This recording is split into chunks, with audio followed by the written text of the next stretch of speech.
Nós hoje aquilo que vamos falar é nos desafios daquilo que é o próximo ano e também pensar naquilo que estamos a fazer e como é que estamos a fazer para tentar desconstruir alguns dos mitos que têm tentado vender na cidade e também explicar-vos qual é o caminho que estamos a fazer. Eu acho que este gráfico é muito interessante porque demonstra o que é que foi a evolução dos orçamentos municipais do Porto. Tendo nós chegado neste momento aqui e veem que o orçamento municipal atingirá agora o valor mais alto desde o princípio do século. Aquilo que vos posso dizer é que a despesa e a despesa do investimento estão a subir e isto representa, acima de tudo, mais serviço ao cidadão. Ou seja, uma cidade deve utilizar o seu orçamento para quê? Para prestar serviços que consideramos indispensáveis para a nossa qualidade de vida, para aquilo que nós precisamos de fazer hoje, que é a despesa corrente, e precisamos também da despesa de investimento, porque precisamos de prestar mais serviço ao cidadão. As pessoas cada vez são mais exigentes e cada vez vamos ser mais exigentes nas cidades. E se nós compararmos as cidades portuguesas com outras cidades, por exemplo, com as cidades espanholas, elas têm orçamentos muito maiores, já que as exigências são muito maiores. A receita também ela tem vindo a subir, mas ainda assim nós temos conseguido fazer isso através de uma redução nos impostos diretos e no custo das utilities. O custo das utilities, o mais vulgar que podemos referir é, por exemplo, as águas do Porto, em que desde que nós chegamos nunca aumentamos o preço da água, apesar de comprarmos água mais cara, e no próximo ano vamos baixar a água 2%.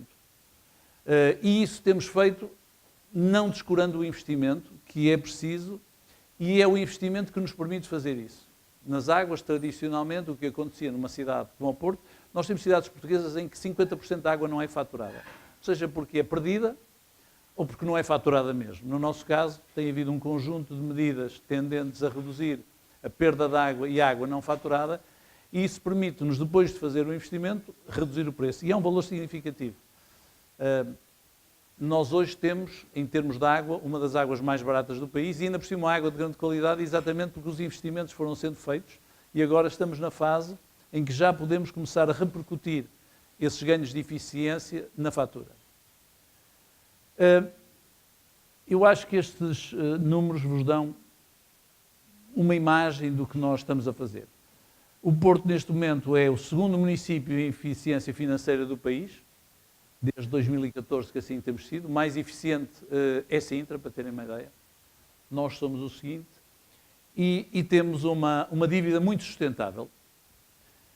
Em 2013, quando nós chegamos, e nós tínhamos dito que íamos trazer boas contas e que o Porto já tinha boas contas, mas estávamos em 8%. Ou seja, a dívida da Câmara custava 8% e neste momento tem estado abaixo dos 3%. E isso quer dizer o quê? Quer dizer que a economia da cidade está a crescer. Porque nós fizemos isso, não mexendo no IRS, é verdade. O IMT é estável por natureza, mas temos vindo a criar um conjunto de benefícios de IMT e isenções de IMT. A derrama tem sido estável, a não ser para as pequenas empresas, em que, como sabe, temos tido medidas de promoção das pequenas empresas, mas o IMI tem sempre estado a descer. E, ao mesmo tempo, criamos uma taxa turística. E esta taxa turística tem um grande benefício, é que a taxa turística não é paga por nós. Parece uma simplificação, mas não é uma simplificação. A taxa turística é o custo da pegada que nos deixam aqueles que nos visitam. Não, é pegada turística, chama-se mesmo assim. Ou seja, cada vez que chegam cá os turistas, é evidente que eles criam receita desde que chegam no aeroporto, no metro, no táxi, no restaurante, no café, nas compras que fazem, nos hotéis que frequentam, mas como sabem, o IVA não reverte a favor da Câmara. A Câmara recebe zero IVA. No entanto, nós temos que ter um conjunto de serviços que, de alguma maneira, contrabalancem o impacto desses cidadãos que aqui chegam, porque para nós são cidadãos. Quer dizer, quando um turista está ali fora, nós não sabemos se ele é turista ou se não é. Mas o que é facto é que por causa dele há mais lixo, por causa dele precisamos de mais passadeiras, por causa dele temos que limpar as coisas, ou seja, e portanto temos a taxa turística. E portanto temos a receita a subir 9,9%. Mas isto foi conseguido, ainda assim, à custa de uma redução do IMI. Quando nós chegamos cá, o IMI era 0,4%, sendo este intervalo era o intervalo legal do IMI, era entre 0,3 e 0,5, agora é 0,45, mas veem que o IMI era estável. E quando nós chegamos, reduzimos 10%, estabilizamos e depois reduzimos 10% outra vez.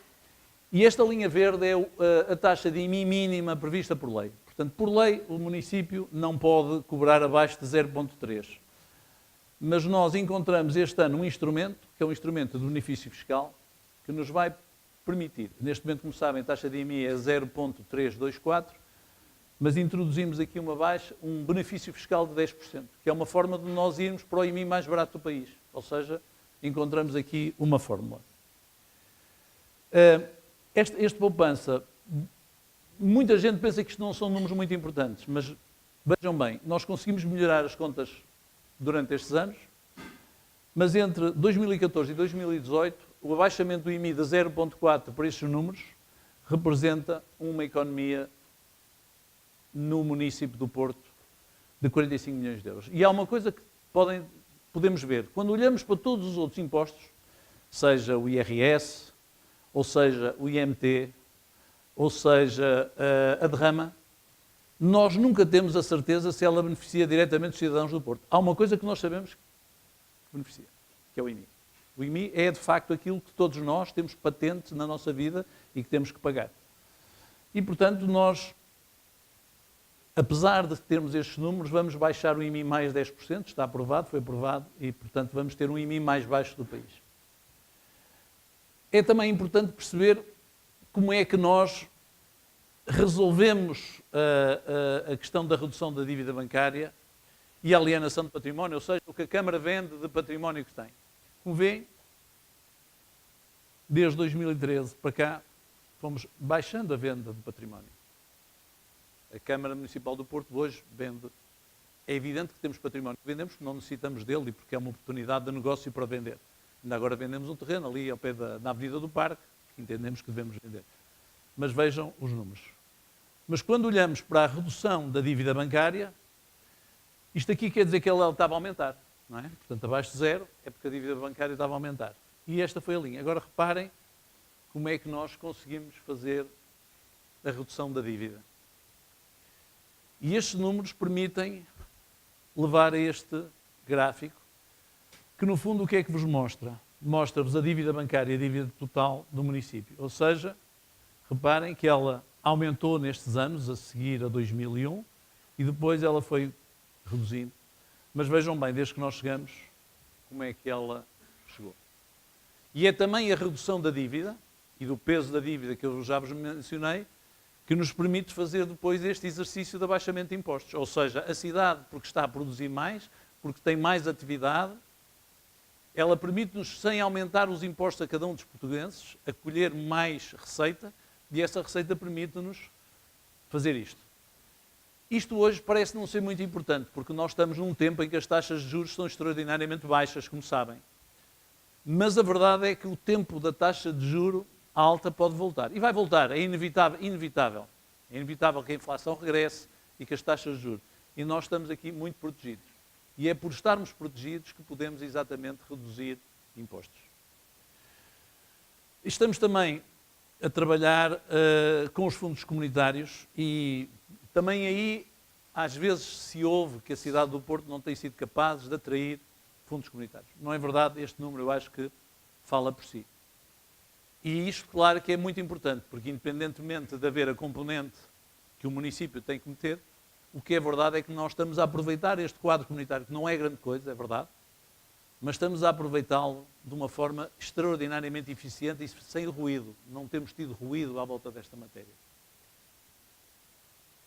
E, portanto, temos aqui o que é que podemos agora fazer. Nós, no fundo, aquilo que apresentamos para 2019 é um orçamento grande, ou seja, um orçamento, apesar de baixarmos impostos, temos um aumento no orçamento de 14,2%. E isso permite-nos fazer crescer o investimento em 35,5%, porque, como sabem, a despesa corrente, apesar dela aumentar, não aumenta da mesma maneira, portanto, liberta-nos fundos para fazermos investimento, e a cidade precisa absolutamente de investimento, por variedíssimas razões, e já vamos porquê. E também uma coisa importante, e estão aqui alguns presidentes de junta, permite-nos aumentar as transferências para as freguesias e também criar este modelo que se chama Desafios Porto Local, que no fundo vinha de uma velha discussão se nós devíamos ter orçamentos participativos ou não. Nós entendemos que o orçamento participativo tout court não era interessante, que era muito mais interessante distribuir verbas ou disponibilizar verbas para as freguesias, deixando que cada uma das freguesias, por si, o município não interfere, escolhesse projetos ou programas que considerasse mais oportunos para, na proximidade do cidadão, lhe resolver o problema. Ou seja, estamos a fazer isto municiando também as freguesias com os recursos que precisam para poderem chegar mais perto, porque nós não nos podemos queixar do centralismo e sermos centralistas, e a melhor forma de descentralizarmos é exatamente passando verbas para as autarquias que lhes permitam ter, na proximidade, projetos, e todas elas têm vindo a participar nesses projetos. Quanto aos números da despesa, creio que isto também é importante porque vos dá um pouco, se quiserem, o queijo da despesa. E percebem que nós temos aqui uma aposta forte num conjunto de fatores e de vetores que nos parecem importantes. Chama a atenção para a parte social. 16,8 milhões de euros. Ou seja, nós conseguimos fazer isto, e muitas vezes parece que temos um discurso virado muito para a cultura e para a economia, mas temos aqui, de facto, uma parte muito importante na parte social, e temos uma educação a crescer, com valores a crescer, que nos parecem muito importantes. Quanto aos projetos, bom, o Bolhão é um dos projetos que está em curso. O Bolhão, como sabem, neste momento está vestido com uma roupagem. Nós temos o mercado temporário do Bolhão a funcionar, e a funcionar em grandes condições. Apenas para vos dar um número, nós estamos a falar num investimento 100% público. Não é uma parceria público-privada, é 100% público. Temos as obras de desvio das infraestruturas da Ribeira, que está terminada, como sabem. Fizemos um T com a Ribeira e ela está resolvida. Temos o mercado temporário a funcionar. Aqueles que ainda não forem lá, vão ver, que vale a pena ver. Foi terminado em 2018.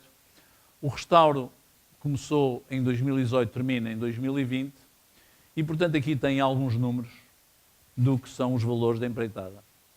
22 milhões de euros, grande parte será em 2019, e depois teremos a empreitada do túnel, que nós pensávamos que ia ficar mais barato, mas que vai nos custar à volta de 5 milhões de euros. É bom, aliás, pensarem o seguinte: das grandes estruturas do Porto, nós não vendemos nenhuma. É outra coisa que é bom pensarmos. Nós não vendemos o Mercado do Bolhão, nós não vendemos o pavilhão Rosa Mota, nós não vendemos o terminal intermodal de Campanhã, nem o vamos vender, nós não vendemos o Matador. Portanto, estamos a fazer obra naquilo que é nosso, e neste caso é público-público. E aquilo que nós pretendemos deste mercado é que o mercado volte a ser aquilo que era. Nós estamos a conservar, a fazer um trabalho de conservação daquilo que era, se quiserem, o resíduo dos comerciantes que lá viveram sempre e que vão voltar para lá.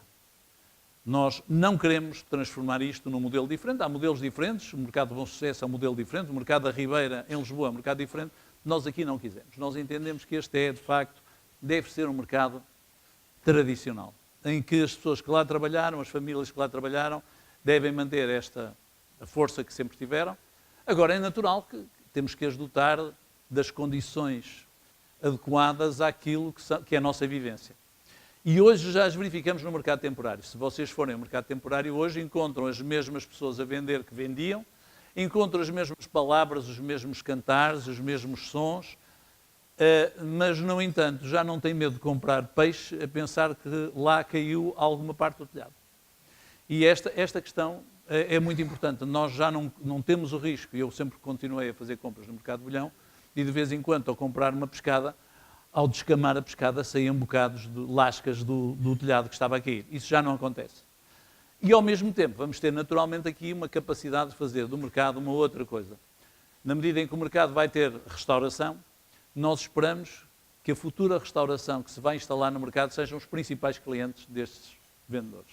Ou seja, o Filipe não gosta, porque para o Filipe a economia circular é uma coisa mais complicada, mas no fundo é um bocadinho a ideia da economia circular.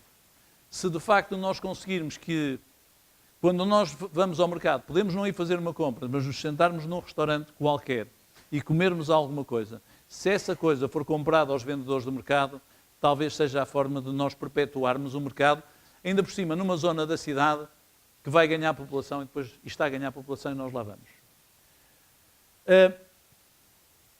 Esta imagem, acho que já sabem o que é. Alguém sabe o que isto é? Ou alguém não sabe? Isto é um matadouro, exatamente. Um matadouro.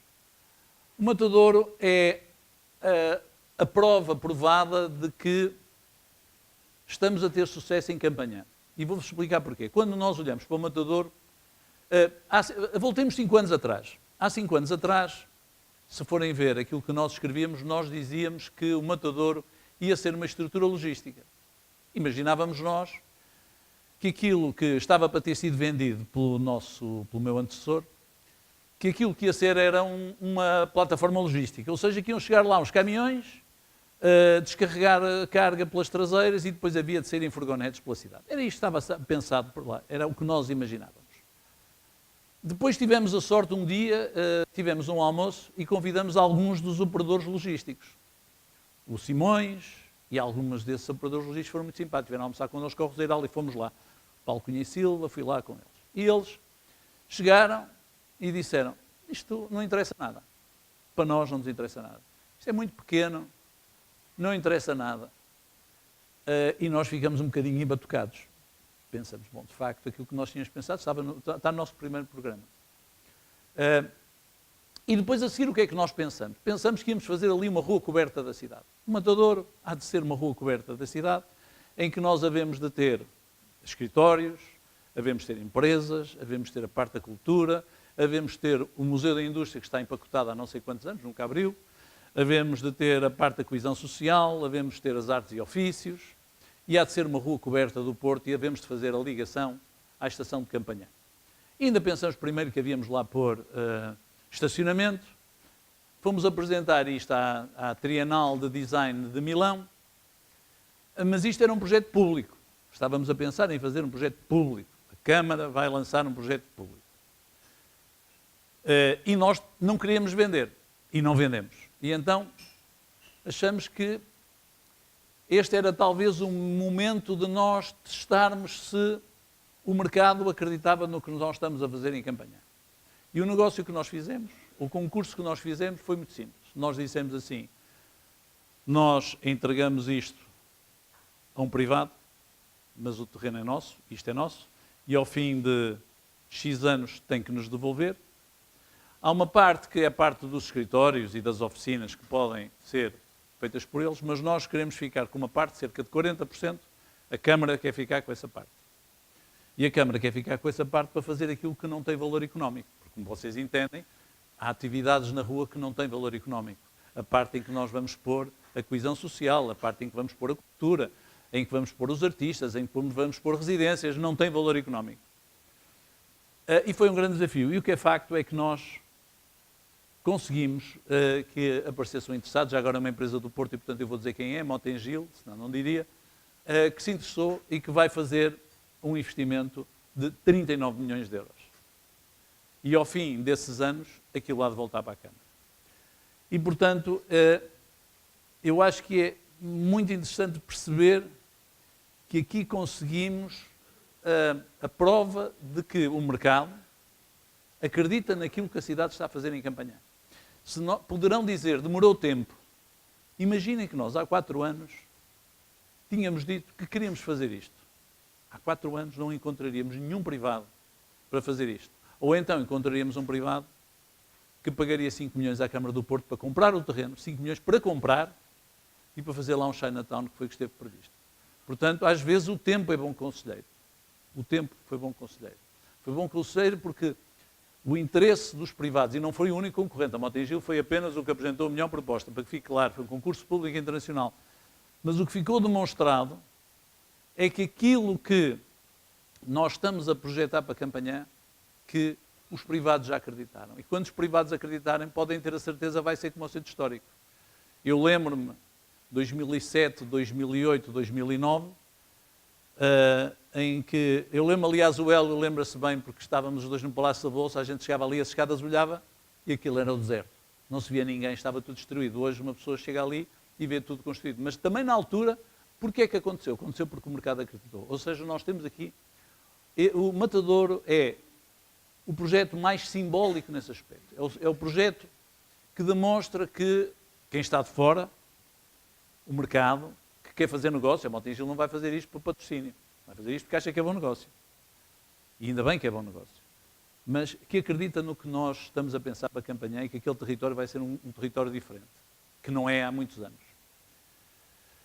Temos também o pavilhão Rosa Mota, ainda hoje lá estive, ele está a ser reconstruído, as coisas estão a andar bem, se forem ver a cúpula já está praticamente refeita, e aqui, também aqui, nós não vendemos nada.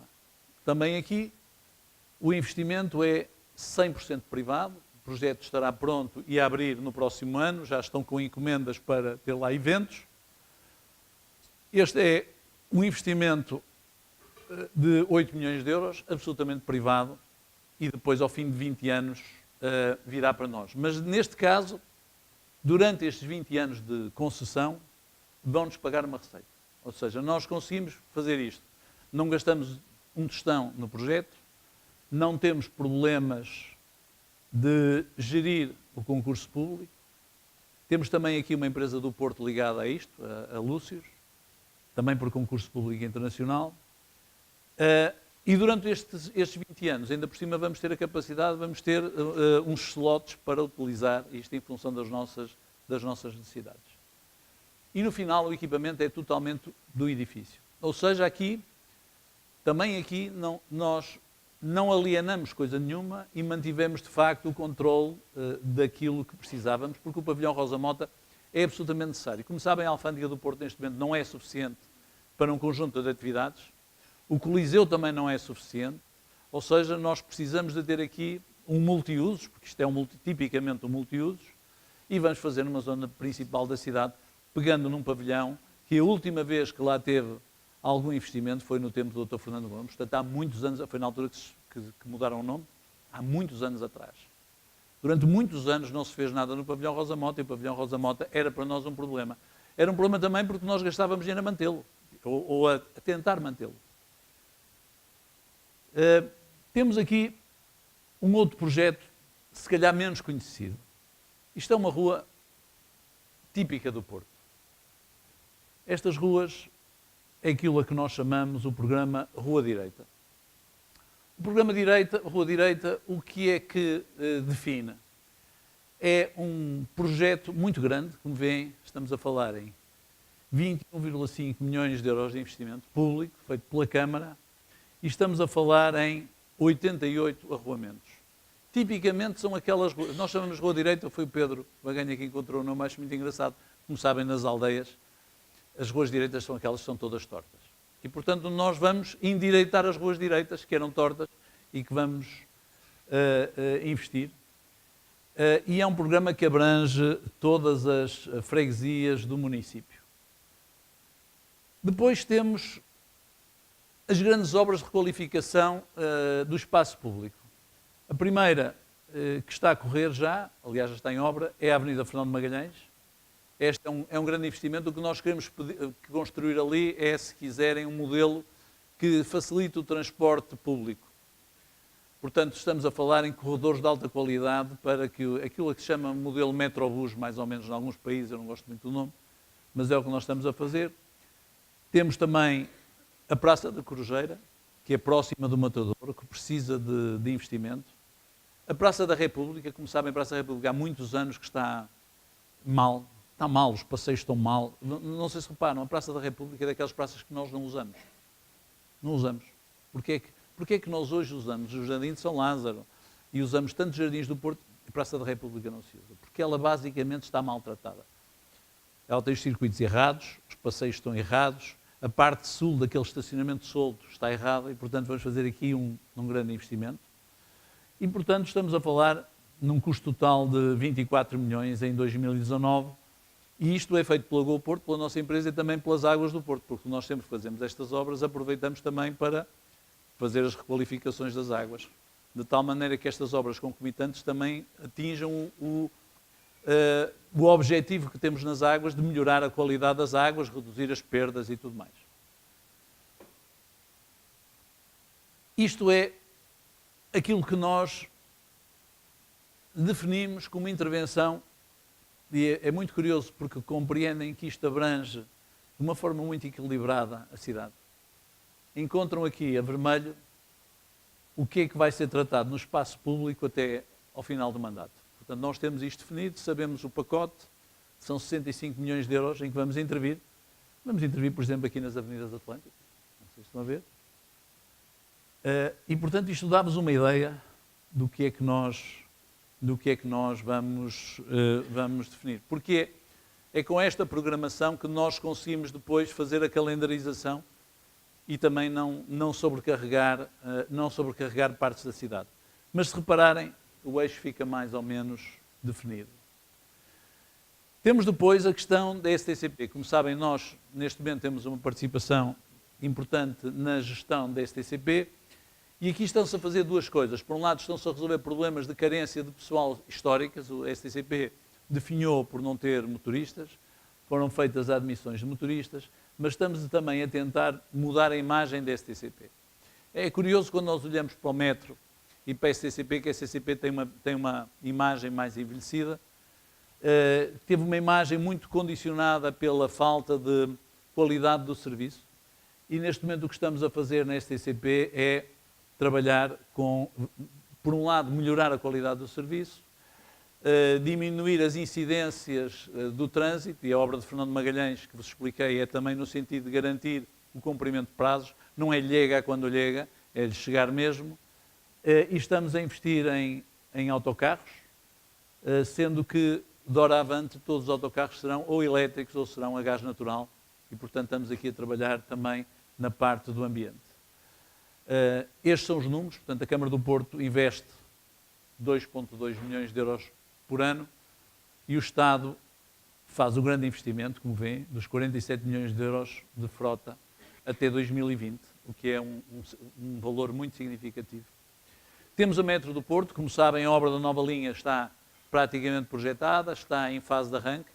Vou-vos dizer, a cidade vai ser um inferno nesse tempo, tenham paciência, faço de cada uma das senhoras e dos senhores nosso porta-voz. Não se pode fazer obras sem fazer obras. Nós não sabemos fazer.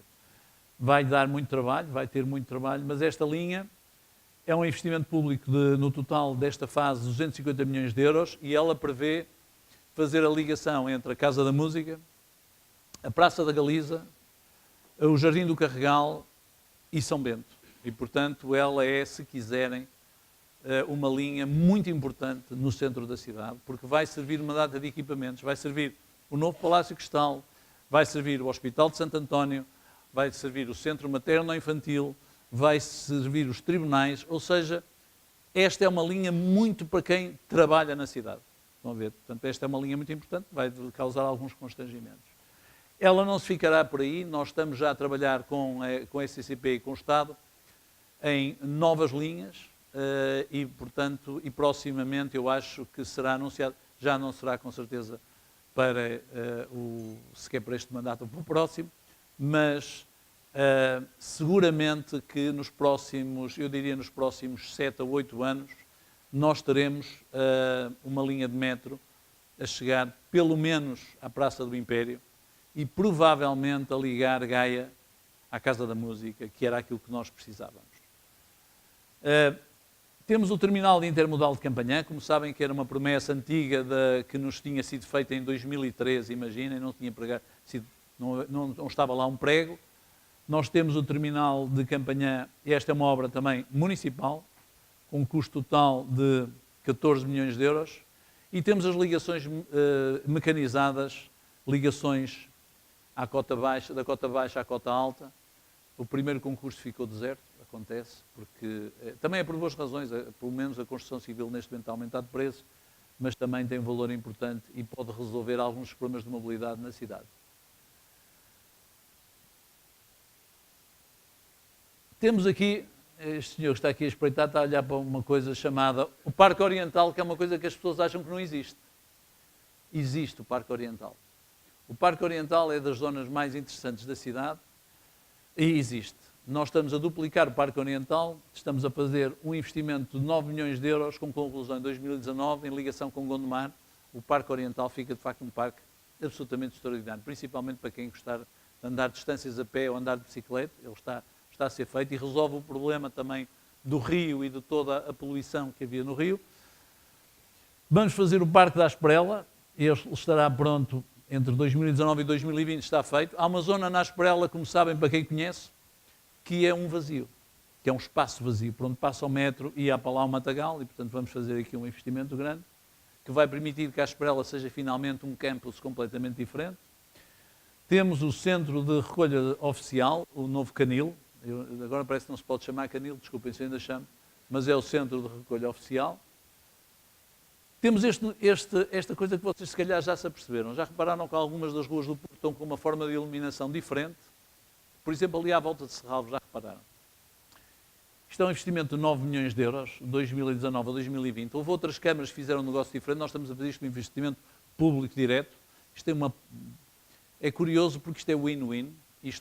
A substituição da iluminação por LED tem várias vantagens. Tem vantagem ambiental, tem vantagens em termos de segurança, tem vantagens em termos ambiental porque consome menos energia, tem vantagens em termos de segurança porque a forma de iluminação é completamente diferente, ou seja, consegue escolher melhor os espaços que nós pretendemos iluminados e tem um payback de 5 anos, sensivelmente. Portanto, é um bom investimento. E temos, como sabem, a limpeza e a recolha de resíduos. E depois das dificuldades que tivemos normais de transição, que são as dores de parto e de crescimento, acho que hoje as coisas estão a correr bem. E há um número muito importante. O Porto assumiu, Portugal, como sabem, tem um problema com o reciclável. Tem vindo nos jornais. Não estamos a conseguir atingir as metas com que nos comprometemos. Mas o Porto vai cumprir, porque a meta do Porto era, em 2020, ter 30% de reciclável. E nós, neste momento, desde que temos a empresa nossa, aumentamos, é 30%, Filipe? É? Hã? No ano, 12%, e portanto nós vamos chegar aos 30% seguramente em 2019, um ano antes, e pelo menos vamos cumprir as metas ambientais. E isso é importantíssimo. É importantíssimo em termos da afirmação da cidade, mas em termos de outra coisa. Nós, se queremos ser exigentes também, temos que dar o exemplo, e acho que aqui o facto de estar a aumentar o reciclável, que está a crescer muito, ao contrário do lixo normal, é porque ao mesmo tempo as coisas estão a funcionar. Por um lado, os cidadãos estão a começar a ter uma maior public awareness, como se chama o nome, mas é também porque a nossa empresa está mais preocupada agora em ter políticas que fomentam o reciclável e isso vai ter um impacto no ambiente. Depois a questão da habitação social. Eu não sei se sabem que isto é o novo bairro Rainha Dona Leonor. O bairro Rainha Dona Leonor era uma das nossas promessas fundamentais na primeira campanha. Também aqui diziam que não era possível. Eu acho que ele vai estar... Vai ser antes de Natal, foi Natal? Janeiro? Eu vou perder a aposta com os moradores. Mas aqui temos um caso win-win também, como sabem, muito importante. Mas, para terem uma ideia, na área social da habitação e educação, para terem também um número, 95% deste investimento é investimento público. Temos um grande plano, como sabem, com as pessoas em situação de sem-abrigo, temos vindo a trabalhar. Gostávamos muito que os municípios vizinhos nos ajudassem e não estão a ajudar. E porquê? Porque, como nós temos uma resposta àquilo que está a acontecer, é que nós estamos a ter um influxo grande de pessoas nesta situação de debilidade social e económica, porque aqui estamos a tratá-los melhor. Mas nós vamos prosseguir. Temos uma estratégia em coordenação com a estratégia nacional, temos o acolhimento que estamos a aumentar no Joaquim Urbano, estamos também a aumentar os restaurantes solidários e, portanto, vamos ter um conjunto de redes importante. Estamos a fazer a requalificação tradicional do edificado da Câmara, é um investimento de 35 milhões de euros em 2019 para 13 mil fogos. Não sei se tem ideia, mas o governo de Portugal anda com a ideia de que nós temos que ter 7, 8% da população a viver em habitação social, é isso? 6% em 2025. Nós no Porto temos quanto, Fernando Paulo? 13%. A cidade do Porto é uma cidade, aí estamos muito claramente à frente. Nós temos 13% da população a viver em habitação social, quando o Governo diz que daqui a uns anos vamos ter que chegar a 6% a nível nacional. Estamos bem. E neste momento, a nível nacional, é 2%. Só 2% da população portuguesa vive em habitação social. 2%. E no Porto, 13%. E, portanto, compreendem que isto é um enorme ativo da cidade, é também um enorme esforço da cidade. É um enorme esforço orçamental da cidade, porque naturalmente compreendem que estamos a falar de pessoas que pagam renda. Já agora, aquela ideia de que as pessoas não pagam renda, não é verdade. Nós temos uma baixíssima taxa de incumprimento, cerca de 2%. Entre 2% e 3% de pessoas se atrasam no pagamento da renda. Portanto, as pessoas pagam mesmo. Porque é outra ideia que muitas vezes é lançada. Eu ouço agora, de vez em quando, umas coisas no Facebook, a dizer, essa malta não paga. Pagam. Só 3% não pagam. Acho que no setor privado há mais do que 3% de pessoas que não pagam renda. E, portanto, nós vamos continuar a fazer este trabalho. O Rainha Dom Leonor, já vos falei, portanto, este é um projeto muito emblemático, porque é a entrega de 72 habitações de alta qualidade, com o realojamento da totalidade dos moradores que lá viviam, vai permitir meter lá mais moradores. E eles nunca saíram de lá, que era uma garantia. Isto foi uma coisa que... E, reparem, isto custou zero à Câmara, não custou nada. Temos depois os programas de apoio ao arrendamento. Há muitas das pessoas que estão à espera de habitação social e que gostariam de ver habitação social por razões lógicas, porque estão enfraquecidas e porque estão a pagar rendas e tudo mais, mas nessa lista nós temos cerca de 1000 famílias que gostariam de viver em habitação social. E como é evidente, como o Estado desde 2007 sensivelmente não investe um tostão em habitação social, não se pode pensar que a Câmara vai ter capacidade para construir 1000 casas. É impossível, o nosso orçamento não chegaria. Mas aquilo que nós temos aqui é, se quiserem, um amortecedor. Nós pagamos, desde que a despesa seja documentada, nós ajudamos essas pessoas a pagar a renda, e portanto temos aqui um investimento interessante. E depois temos a humanização do parque escolar. Isto não são apenas obras, é também o trabalho que fazemos com as AECs, que é uma área que o Fernando Paulo tem vindo a acelerar o seu desenvolvimento. Algumas outras coisas que são importantes referir. Por um lado, a Polícia Municipal e os bombeiros têm sido um grande investimento. Nós temos vindo a aumentar as contratações por parte quer da Polícia Municipal, quer dos bombeiros. E estamos a trabalhar também com o Ministério da Administração Interna no sentido de proporcionar condições à Polícia de Segurança Pública que o Ministério da Administração Interna não tem condições para garantir. Vamos ter finalmente a nova esquadra de Sedufeita, na antiga Junta de Freguesia, em frente ao Rodrigues de Freitas ou Dom Manuel II. Vai começar a obra, já está adjudicada, vai começar esta semana. E vamos também trabalhar com a polícia no sentido de a cidade pôr à sua disposição da polícia carros idênticos ao que tem a Polícia Municipal, não para andar a correr atrás dos bandidos, mas para fazer aquilo que eu acho que todos nós precisamos, que é ver a polícia. Nós precisamos de ver a polícia, portanto, para circuitos de proximidade. A polícia não tem recursos para isso, a Polícia de Segurança Pública, e a Polícia Municipal não o pode fazer por lei. E, portanto, vamos também aqui resolver. Temos vindo a fazer um trabalho importante em toda a questão da inovação, portanto, a capacidade da Câmara no seu interface com os cidadãos de resolver alguns problemas. Chama a atenção que a cidade do Porto, quando criou esses serviços, eles eram absolutamente inovadores e fantásticos no início do século, mas como sempre acontece, ao fim de alguns anos nós precisamos de dar o salto e, portanto, estamos a trabalhar naquilo que é o apoio ao cidadão, na forma como queremos também desmaterializar tudo. Isto já é feito em larga medida no urbanismo, mas queremos acabar com as papeladas. Temos a questão do CGI, que é muito importante. O CGI, o que é se quiserem, um centro que está localizado no Batalhão de Sapadores Bombeiros, em que se concentra uma série de valências, em que temos a Proteção Civil, temos a Polícia Municipal, temos a Porto Lazer quando há eventos, temos a Polícia de Segurança Pública e temos um conjunto de câmaras e de operadores em conjunto que nos permitem gerir a cidade, né, no dia-a-dia, mas também quando há necessidade, seja porque há uma emergência, felizmente ainda não tivemos, seja porque há um grande evento, como o São João ou o fim do ano. A questão da atração, vocês sabem que nós temos andado muito empenhados em fazer diplomacia económica, e a diplomacia económica faz-se junto dos agentes económicos, mas faz-se também na projeção da cidade no estrangeiro, vendendo o nosso branding, a nossa ideia de que a cidade é uma cidade atrativa. Acho que o Porto hoje está no mapa, deixamos de ser o segredo mais bem guardado da Europa, que era um nome que me irritava particularmente.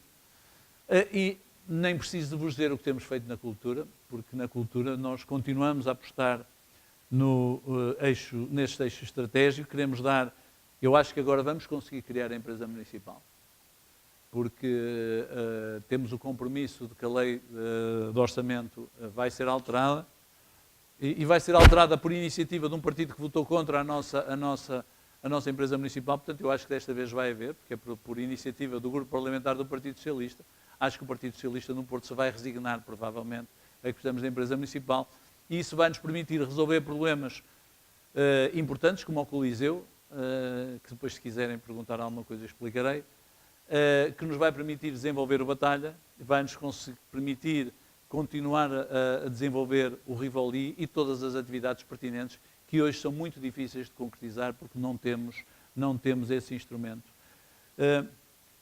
Queria também falar no desporto. Nós estamos a fazer uma fortíssima aposta no desporto. A cidade do Porto tem um enorme déficit de equipamentos esportivos. Nós precisaríamos, quando nós olhamos para as outras cidades, até à nossa volta, se olharmos para a Maia, ou para Gaia, ou para Matosinhos, elas têm muito mais equipamentos esportivos que nós temos.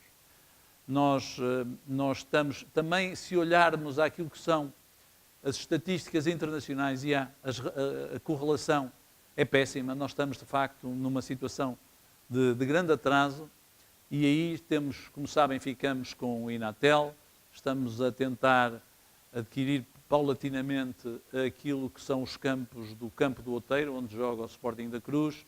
Estamos a pensar fazer novos investimentos na periferia do Parque da Cidade. Estamos a trabalhar com a Universidade do Porto relativamente à utilização do QDUP, que vai entrar em obra e vai ter 3 campos. E temos também aquele programa mais recente que conhecem, em Justino Teixeira, em que nós fizemos um centro de saúde a troco de um terreno. Já entregamos o centro de saúde, o terreno ainda não nos entregaram, hão de entregar. E também lá queremos fazer um campo. Portanto, o desporto é muito importante, porque cada vez mais percebemos que as pessoas querem isso para os miúdos, mas também querem isso para os graúdos, e, portanto, aí também estamos a fazer um trabalho. E depois, aquela nota que eu vos queria dar, e também aqui, durante tudo isto não seria possível e nem faria sentido se a cidade estivesse vazia. Eu sei que houve quem nos dissesse que a cidade tinha parado, e ouvimos aqui um discurso permanentemente de as pessoas estão a fugir da cidade. A cidade está a perder habitantes, já ninguém pode viver, as pessoas fugiram, a gentrificação, aquele discurso repetitivo e cansador, muito cansativo e muito enfadonho, muito destrutivo.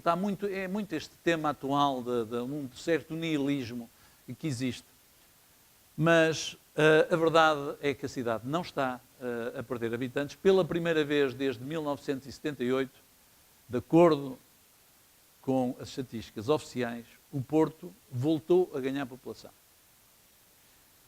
Claro que aqueles que invocavam as estatísticas agora já não acreditam nelas, mas vocês podem acreditar, porque das duas uma se acredita ou não acredita. E, portanto, a cidade, pela primeira vez, temos o número de residentes permanentes na cidade do Porto a aumentar. Eu devo dizer que a nós não nos surpreende porque nós, aquilo que vamos verificando, é que independentemente do turismo, independente do alojamento local, independentemente da instalação de um conjunto de atividades, o que nós percebemos é que a cidade do Porto tem hoje mais gente e principalmente tem outra coisa. As pessoas que ainda não vivem cá ou que não podem cá viver, gostavam de cá viver. Há mais pessoas a querer viver cá. E é por isso que os preços são mais caros.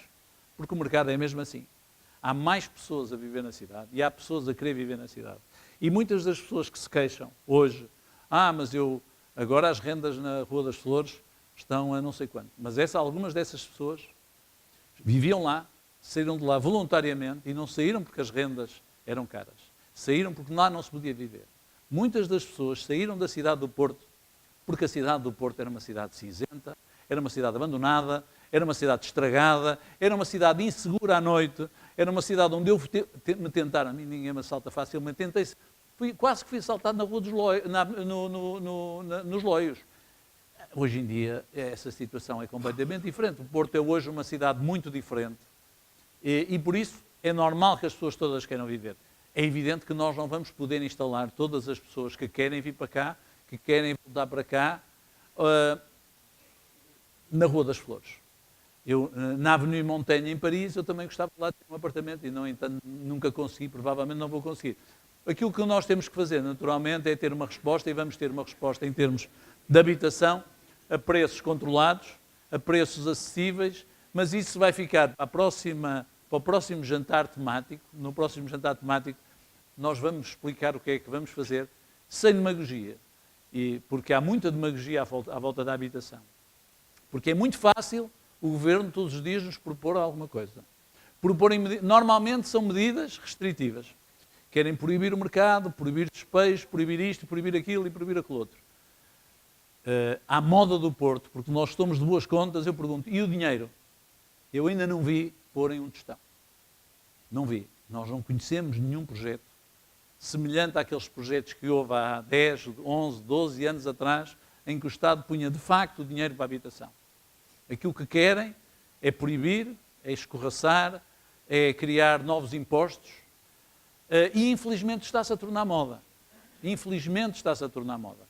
Está-se a tornar moda porque da esquerda à direita há partidos que defendem a solução de que isto a melhor maneira é penalizar as mais-valias, é penalizar isto e é penalizar aquilo. Posso-vos garantir uma coisa, nós podemos não ter uma solução imediata para a habitação, porque nunca as cidades tiveram. Não é de hoje. As cidades não têm capacidade para a habitação, não têm capacidade para absorver a habitação, a não ser que se desertifiquem. Claro que se toda a gente quiser fugir da cidade, a cidade não tem problema de habitação. Mas desde que as pessoas queiram viver na cidade e as cidades sejam atraentes, claro que as cidades sempre têm problemas de habitação.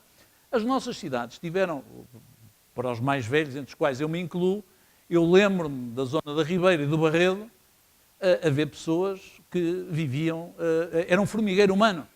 E nós sabemos que as nossas cidades, daquilo que elas sofreram com a industrialização.